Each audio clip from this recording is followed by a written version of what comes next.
பொதுவாகவே இன்றைய கிறிஸ்தவ சபைகளுக்கு மத்தியில் சபைக்கு போகிறது இல்லைன்னா ஆலயத்துக்கு போகிறது அப்படி சொல்லுகிற வேளையில் அதுக்கு பின்னால் அதனுடைய எந்த செயல்பாடை எதிர்பார்க்குறாங்கன்னா ஒரு ஆராதனை. அப்போ சர்ச்சினாலே ஆராதிக்கிற இடம், வழிபடுகிற இடம், அந்த மாதிரிப்பட்ட ஒரு புரிந்து கொள்ளு தான் இருக்கிறது. இப்பொழுது இந்த ஆராதனை சூழலை பார்க்கும் பொழுது மிக பிரம்மாதமாக மேடைகளும் அலங்கரிக்கப்பட்டு ஏராளமான கலர் விளக்குகள் போடப்பட்டு ஒரு கான்சர்ட் நடக்கிற இடத்துல இருக்கிறது போன்ற ஒரு அட்ராக்ஷனை அங்கே உருவாக்கி ரொம்ப எல்லாமே நல்லா லக்ஸூரியஸாக பண்ணி ஒரு வித்தியாசமான சூழலை உருவாக்கப்படுகிறது. அப்புறம் சினிமாவில் பாடப்படுகிறது போன்ற பாடல்கள் பாடப்படுகிறது, சினிமாவில் ஆடப்படுகிறது போன்ற குத்தாட்டம் அப்படிலாம் அங்கே சொல்லப்படுகிறதான அதே விதமான ஸ்டெப்ஸ் போட்டு ஆடுகிற ஆட்ட முறைகளும் இன்றைய ஆராதனைகள் அதிகமாக காணப்படுகிறது. இதில் பல ஆராதனைகள் சபைகளுக்குள்ளே நடக்கிறது, பல ஆராதனைகள் சபைகளால் ஏற்படுத்தப்படுகிறதான விசேஷ கூடுகளை நடைபெறுகிறது. அப்போது இந்த குத்தாட்டம் போன்ற நடனம், பல கலர் விளக்குகள், அப்புறம் இன்னும் புகை போடுறது, அப்புறம் ரொம்ப ஆரவாரம் எழுப்புறது, ஊளையிடுறது, விசில் அடிக்கிறது, ஆக மொத்தமாக சினிமா ரீதியான ஒரு பொழுதுபோக்கு செயல்பாடு இருக்கிற இடத்துல எந்த மாதிரி ஒரு அட்மாஸ்பியர் இருக்குமோ அந்த மாதிரி ஒரு அட்மாஸ்பியரை இன்றைக்கு திருச்சபை ஆராதனை கூடைகளுக்கு மத்தியிலும் விசேஷமான கூடைகள் மத்தியிலும் உருவாக்குறதை பார்க்க முடியுது.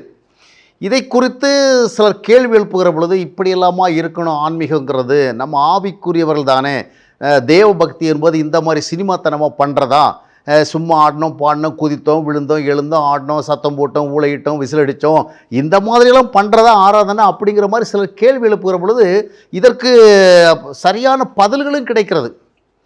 ஏன் நாங்கள் அந்த மாதிரி ஆடுறோம், ஏன் இந்த மாதிரி பாடலாம் பாடுறோம், ஏன் நாங்கள் இந்த விதமாக நவநாகரிகமாக ஒரு சினிமா நடிகர் தோன்றுகிறது போலவே நாங்கள் ஆராதனை நடத்துகிறவங்க ஆராதனையில் பங்கு பெறுகிறவங்களாம் தோன்றுகிறோம், ஏன் எல்லாமே ஒரு நவநாகரிக உலகத்தினுடைய ஒரு என்டர்டெயின்மெண்ட் சொசைட்டியில் எப்படி நடக்குமோ, ஒரு என்டர்டெயின்மெண்ட் இண்டஸ்ட்ரீஸ் மூலமாக என்ன நடக்குமோ அதை நாங்கள் செய்கிறோன்னா we have some solid reasons அப்படின்னு சொல்கிறாங்க.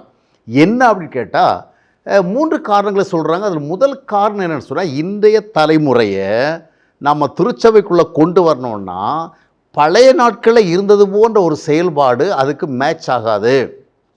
இன்றைய வாலிபர்கள் மிக வித்தியாசமான ஒரு உலகத்தில் வாழ்கிறாங்க, மிக அதிநவீனமான சூழலை வாழ்கிறாங்க. ஆட்டம் பாட்டம் கொண்டாட்டம் அது இதுன்னு சொல்லிட்டு எப்போவுமே ஒரு ஜாலியாக இருக்கிற, எப்போவுமே சந்தோஷமாக இருக்கிறத எதிர்பார்க்க நிலைமையில் இருக்கிற அப்படிப்பட்ட சிச்சுவேஷனில் இருக்கும் பொழுது அப்படிப்பட்ட வாலிபர்களை எல்லாம் நம்ம கர்த்தருக்குள்ளே கொண்டு வரணுன்னா, வருத்தப்பட்டு பாரம் சுமக்கிறவனே நீ என்னிடத்துல வா, நான் உனக்கு இளைப்பாறுதல் தருகிறேன், நிம்மதி இல்லாமல் வருந்துகிறாயா, நான் நிம்மதியை தருகிறேன், இப்படி ஆண்டவர் அழைக்கிற இந்த மாதிரி வசனங்களை எல்லாம் சொல்லி இப்போ எல்லாம் வாலிபர்களை உள்ளே கொண்டு வர முடியாது.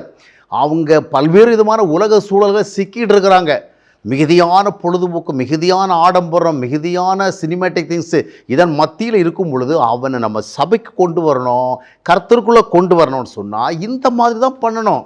இப்படின்னா இப்படித்தான் ஆடணும், இப்படித்தான் பாடணும், இப்படித்தான் நம்ம கான்சர்ட் நடத்துகிற இடம் போல் நம்முடைய சபை சூழல்கள் இல்லைன்னா விசேஷ கூடுகை நடக்கிற சூழல் உருவாக்கி அப்படிலாம் பண்ணாதான் இந்த தலைமுறை உள்ளே கொண்டு வர முடியும். மொத்தத்தில் சொல்ல வருகிற என்னன்னு சொன்னால், இந்த வாலிபர்களுடைய மனம் விரும்புகிறது போல் நாம் ஆன்மீக சூழலை உருவாக்குனாதான் அவங்க அதில் அட்ராக்ட் ஆகி விருப்பம் ஏற்பட்டு அவங்க they would like to prefer it, அதை விரும்புவாங்க. ஆனால் இதில் ஒரு கேள்வி, உள்கேள்வி இருக்குது. என்ன கேள்வின்னு சொன்னால், வாலிபர்கள் இதை விரும்புகிறாங்க அப்படின்னு இதெல்லாம் நீங்கள் பண்ணுறீங்களே, இந்த மாதிரி ஆட்டம், இந்த மாதிரி கொண்டாட்டம், இந்த மாதிரி கூத்து, இந்த மாதிரி விழுகிற எழுகிற சத்தம் விடுகிற விசில் அடிக்கிற எல்லா சினிமா ரகமாக பண்ணுறீங்களே, சினிமா பாடலே அப்படியே உள்ள பாடலாம் அப்படிங்கிற நிலைமை உருவாக்குறீங்களே, இதெல்லாம் கர்த்தர் விரும்புகிறாரா? நீங்கள் இப்படியெல்லாம் ஆராதனை பண்ணாதான், இப்படியெல்லாம் ஆராதனை நடத்தினா தான் வாலிபர்கள் உள்ள வருவாங்கன்னு சொல்கிறீங்க. ஆனால் கர்த்தர் இந்த மாதிரி ஆராதிக்கப்பட விரும்புகிறார்களா அப்படின்னு சில கேள்வி கேட்குறாங்க. அதற்கு அவங்க என்ன சொல்கிறாங்கன்னு சொன்னால், தாவீது காலத்தில் பார்த்தீங்களா அவன் எவ்வளவோ ஆடுறான், ஒரு ராஜா என்ன மாதிரி ஆடி தூள் கிளப்பி இருக்கிறாரு, அப்போ கர்த்தரெல்லாம் விரும்பாமல் அதெல்லாம் பைபிளில் நமக்கு ஹிஸ்டரி இருக்குது அப்படிங்கிற மாதிரி பதில் சொல்கிறாங்க. இப்போ மொத்தத்தில் என்ன சொல்ல வராங்கன்னா, வெளிய வாலிபர்களுக்கு மிகுதியான ஆடம்பர சூழல் இருக்குது, இரண்டாவது மிகுதியான பொழுதுபோக்கு சூழல் இருக்குது, ரொம்ப ஜாலியாக வாழ்கிற சூழல் இருக்குது. அப்படிப்பட்டதுலேருந்து அவனை விடுத்து கொண்டு வரணும்னு சொன்னால் இந்த மாதிரி தான் நம்ம உருவாக்கணும். நம்ம வெறுமனே உட்காந்து பாடல் பாடி நம்ம பயபக்தியோடு அந்த எபிரேயர் 12:28 சொல்லப்பட்டிருக்கிற மாதிரி பயத்தோடும் பக்தியோடும் நம்ம ஆராதிக்கணும், ஆவியோடும் உண்மையோடு ஆராதிக்கணும், இப்படிலாம் பண்ணிட்டு இருந்தால் வாலிபர்கள் வரவே மாட்டாங்க. அப்புறம் அவங்க உலகத்தில் சிக்கி போயிடுவாங்க. இது எப்படி இருக்குன்னு சொன்னால், வெளியே நிறைய விஸ்கி, பிராண்டி, ஜின்னு, ரம்மு இதெல்லாம் நிறைய இருக்குது. வாலிபரெல்லாம் அங்கேயே நோக்கி ஓடிட்டுருக்குறாங்க. அவங்கள நாம் இங்கே கொண்டு வரணும்னா நாம் அவங்களுக்கெல்லாம் பீர் கொடுக்கணும்.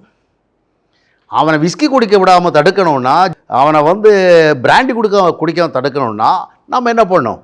பீர் குடிக்க வைக்கணும். அப்போ தான் இவங்க வருவான் அப்படிங்கிற மாதிரி சொல்கிறதா இருக்குது. ஆனால் ஆவிக்குரிய வாழ்க்கை என்பதே எது? உலகத்தினுடைய சூழல்களெல்லாம் சரியில்லை, அதற்கு எதிர் நிற்கணும், அவைகளுக்கு ஏற்றபடி நான் போகக்கூடாது. ரோமர் 12:2 என்ன சொல்கிறது? உலகத்துக்கு ஒத்த வேடம் அணியாத, அதாவது உலகத்துக்கு ஒத்து வாழணுங்கிறது மாதிரி நீ போகாத, தேவனுடைய நன்மையும் பிரியமும் பரிபூர்ணமாக சித்தம் இன்னதென்று நீங்கள் அறியணும். அதான பைபிள் சொல்லுது. அப்போ ஆன்மீகம்னா அங்கெல்லாம் விஸ்கி குடிக்கிறாங்க, பிராண்டி குடிக்கிறாங்க, நாம் அந்த மாதிரி அவங்கள போய் விட்டால் அங்கே போய் கெட்டு விடுவாங்க. நாம் அவருக்கு என்ன செய்வோம்? பீர் குடிக்க வைப்போம். ஆனால் பீருக்குள்ளே என்ன இருக்குது? அங்கேயும் போதை இருக்குது, பெர்சன்டேஜ் தான் கம்மி. விஸ்கியில் பிராண்டியில் இருக்கிறத விட பீரில் பெர்சன்டேஜ் கம்மி. இதில் இன்னும் ஒரு ப்ராக்டிக்கல் ப்ராப்ளத்தை நான் உங்களுக்கு சொல்கிறேன். ஏன்னா நான் ஒரு காலத்தில் விஸ்கி, பிராண்டி, ரம்மு, பீரு எல்லாம் குடித்து பழகினவன், அதனால் எனக்கு தெரியும். இப்போது இந்த விஸ்கி பிராண்டி குடிக்கிறவங்க கூட ஒரு காலகட்டத்தில் இந்த மாதிரி குடித்து வீணாக போயிட்டுருக்கிறோமே, சீரழிஞ்சிட்ருக்கிறோமே, தப்பாக போயிட்டுருக்கோமேன்னு சொல்லிட்டு அவன் அதிலேருந்து விடுதலை வர்றதுக்கு ஒரு வழி இருக்குது. ஏன்னா தப்பாக போயிட்டுருக்கணும். ஆனால் அந்த பீருக்குள்ளே போகிறான் பாருங்கள், அவனுக்கு அது தப்புன்னே தெரியாது. ஒரு ஹேவார்ட்ஸ் 2000 வாங்கி குடிச்சிட்டோம்னா அந்த விஸ்கி அடிக்கிற வேளையில் வருகிறது போன்ற அளவுக்கு அவனுக்கு போதையில் விழுகிற நிலைமை வராது. அதனால் என்ன பண்ணுறான்? இதை இது சாதாரண, இது ஒன்றுமே இல்லை அப்படிங்கிற மாதிரி போய்ட்றான். அப்போது விஸ்கி அடித்தவன் கூட மனம் திரும்ப வாய்ப்பு இருக்குது, இந்த பீர் அடிக்கிறவன் மனம் திரும்ப ரொம்ப கடினம். இதே போல் தான் வாலிபரில் அங்கிருந்து வெளியே கொண்டு ஆன்மீகங்கிற பேரில் அங்கே இருக்கிற நிறைய காரியங்களை இங்கே கொடுத்து அவனை இதுதான் ஆன்மீகம் காண்பிக்கிறவல்ல, இவன் வெளியே பாவியாக இருந்தாலாவது ஒரு நாள் தான் பாவி என்பதை உணர்ந்து மனம் திரும்ப வருவான். இப்போ இவன் உள்ளே ஆடுறான், பாடுறான், குதிக்கிறான், கொண்டாடுறான், சத்தம் போடுறான், எல்லாம் பண்ணிக்கிட்டு நானும் ஸ்பிரிச்சுவல் தான் அப்படின்னு நினைத்து ஒருபோதும் மனம் திரும்ப முடியாத ஒரு நிலைமைக்கு தள்ளப்படுகிற ஒரு பிரச்சனை அதுக்குள்ள இருக்கிறது. அப்போது இதில் நம்ம பார்க்குற வெளியே நிறைய சூழல் வித்தியாசமாக இருக்குன்னா அதற்கேற்றபடி வாலிபனுக்கு நாம் கொடுக்க முடியாது. ஆவிக்குரிய அனுபவம்னா இதுதான், தேவன் என்றால் இதுதான், சத்தியம் என்றால் இதுதான், உலகத்துக்கு ஏற்றபடி சூழலை நம்ம உருவாக்க முடியும். இப்போ வெளியே இப்போ வாலிபல் இப்போ நிறைய சபைகளில் நிறைய இந்த ஆராதனை கூட்டங்களில் திரளாக பங்கு கொள்கிறாங்க. அங்கே பங்கு பெற்று ஆட, பாட, சத்தம் போட, ஊளையிட, விசில் அடிக்க நிறைய காரியங்கள் செய்கிறான். ஏன்னா இதெல்லாம் தான் அங்கே வெளியே நடக்குது. வெளியே நடக்கிறதெல்லாம் இங்கே நடக்குது, அதனால் அவன் வரான். அங்கே மட்டும் இல்லைப்பா, இங்கேயே இருக்குது. எனவே அதற்கேற்ற சில சூழலுக்குள்ளே இப்போ பீச்சுக்கு போய், பார்க்குக்கு போயிட்டு இது போன்ற கூடர்களை கலந்துக்கிட்டு ஹாப்பி ஸ்ட்ரீட் சொல்கிறாங்களே, அப்போ அந்த மாதிரிலாம் ஆடுறதுக்கு பல நம்ம இங்கேயே ஆடிக்கலாமுங்கிற அளவில் தான் இப்போ நிலைமை போய்ட்டுருக்கு. இப்போ இரண்டாவது பார்த்தீங்கன்னு சொன்னால், அடுத்து கொஞ்சம் பேர் என்ன சொல்கிறாங்கன்னா, இப்போ இதெல்லாம் எதுக்கு இப்போ தேவைன்னு சொன்னால், இதுவரையும் நடந்து கொண்டிருந்த விதமான சிஸ்டமாக இல்லாதபடி ஏன் மாற்ற தேவைன்னு சொன்னால், அது பழைய ரசம்.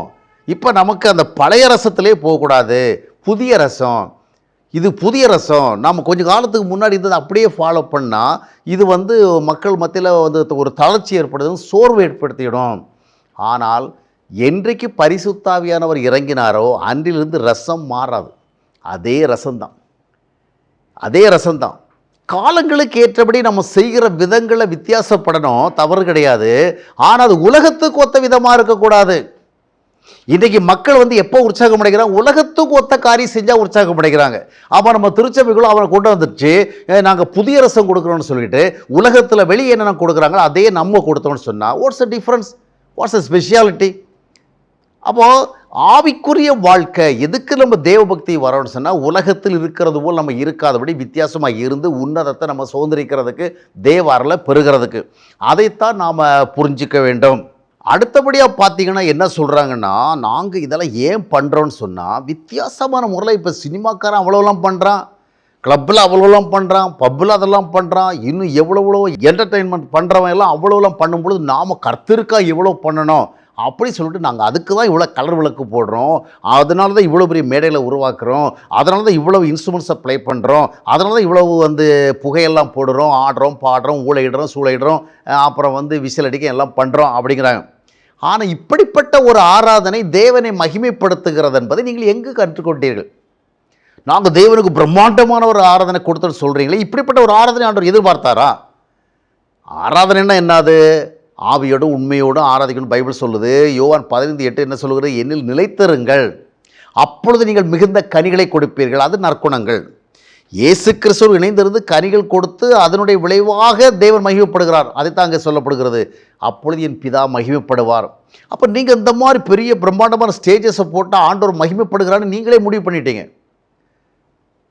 இந்த மாதிரி பாடல்கள் பாடினா, இவ்விதமாக ஆரவாரம் பண்ணால், சத்தம் போட்டால், சினி ஆக்டர்ஸ் மாதிரி, டான்ஸர்ஸ் மாதிரி ஸ்டேஜில் கிறிஸ்தவ பாடல், அதாவது இயேசுநாதருடைய பேரை உட்படுத்தின சில பாடலை பாடிவிட்டால் தேவனை மகிமைப்படுது எந்த அடிப்படையில் சொல்கிறீங்க? உலகத்தில் உள்ள ஒரு மனிதனை வேணால் அது உற்சாகப்படுத்தலாம், இது போன்ற காலையில் தேவன் எப்படி மகிமைப்படுத்தும்? ஆக எதற்காக இந்த விதமான கான்சர்ட் நடத்துகிறது போல, அதிநவீன பாட்டு கச்சேரிகள் நடைபெறும் இடங்களைப் போல அலங்காரங்கள் பண்ணப்படுகிறது? ஏன் இந்த குத்தாட்ட நடனங்கள்? ஏன் இதற்காக இந்த விதமான ஆரவாரங்கள்? ஏன் இவ்விதமான ஊளையிடுதல்கள்? ஏன் இவ்விதமான விசிலடி சத்தங்கள்? ஏன் இவ்விதமான நடனங்கள்? இப்படியெல்லாம் கேட்டால் சொல்லப்படுகிற காரணங்கள் நொண்டி காரணங்கள். இந்த காரணங்கள் ஒருபோதும் ஆண்டவருடைய பார்வையில் ஏற்றுக்கொள்ளப்படத்தக்கதல்ல. ஆவிக்குரியதாக பார்க்கணும். உலகத்தில் இருக்கிறவனை மீட்டுக் கொள்வதற்காக உலகத்துக்கு ஏற்றபடி நம்ம மாறிட்டோம்னு சொன்னால் அவனை ஒரு சகதியிலிருந்து மீட்டு இன்னொரு சகதியில் போடுற மாதிரி ஆகிடுது. அவன் ஒரு பக்கத்தில் அவனை கழுவி இன்னொரு பக்கம் அடுத்த ஆளுக்கு குட்டைக்குள்ளே போட்டால், அப்போ உலக குட்டையில் அவனை மீட்டெடுத்து இந்த ஆன்மீக குட்டைக்குள்ளே போடக்கூடாது. எனவே சத்தியத்தின் அடிப்படையில் செயல்படுவதற்கு ஒப்புக் கொடுக்க வேண்டும். போதகர்கள் இது போன்ற நொண்டி காரணங்களையும் உதவாத காரணங்களையும் சொல்வதை நிறுத்திவிட்டு வேதத்தின் அடிப்படையிலே எது உண்மை என்று அறிந்து மனம் திரும்ப வேண்டியது இந்த மணி நேரத்தினுடைய மிகப்பெரிய அவசியமாக இருக்கிறது.